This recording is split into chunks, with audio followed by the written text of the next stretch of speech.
Before empires, before borders, there was Great Zimbabwe, a story that still stands. Uncover the history and honor the legacy. Imagine standing in the middle of southern Africa and suddenly finding yourself surrounded by enormous stone walls.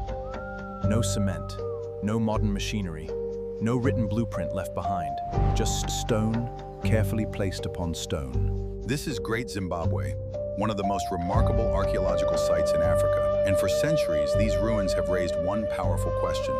Who built this incredible city? The answer is far more fascinating than the myths that once surrounded it. Great Zimbabwe was built by African communities of the Shona civilization, beginning around the 11th century.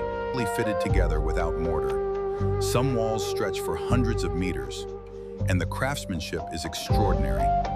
The stones were arranged so precisely that many sections have survived for centuries.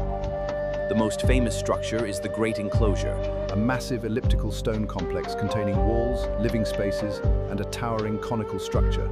This wasn't simply a collection of walls, it was part of a sophisticated city. Farmers producing food, traders arriving with goods from distant places. The city covered a vast area, and UNESCO estimates that its population exceeded 10,000 people. At its height, Great Zimbabwe was a major center of political, economic, and social life during the 14th century. For its time, this was a remarkable concentration of people. Great Zimbabwe wasn't created by some mysterious civilization that appeared from nowhere. It grew from the knowledge, labor, and traditions of African people living in this region. The stone walls were only the part that survived. The people who built the city were the real story. Great Zimbabwe wasn't isolated. It was connected to a much larger trading world. Archaeologists have discovered objects such as glass beads and porcelain associated with distant regions, along with coins linked to Kilwa on the East African coast.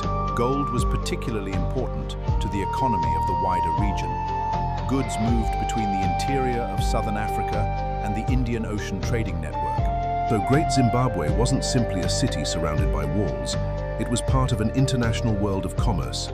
African wealth and resources were moving across enormous distances. But eventually, the city began to decline. By around 1450, there's environmental pressure and difficulty supporting its large population. People gradually moved away, and political power shifted elsewhere, leaving the once thriving city as the ruins we see today.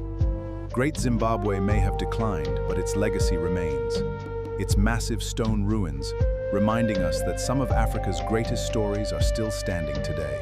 This is Great Zimbabwe, a city of stone, a city of history, and a legacy that still stands.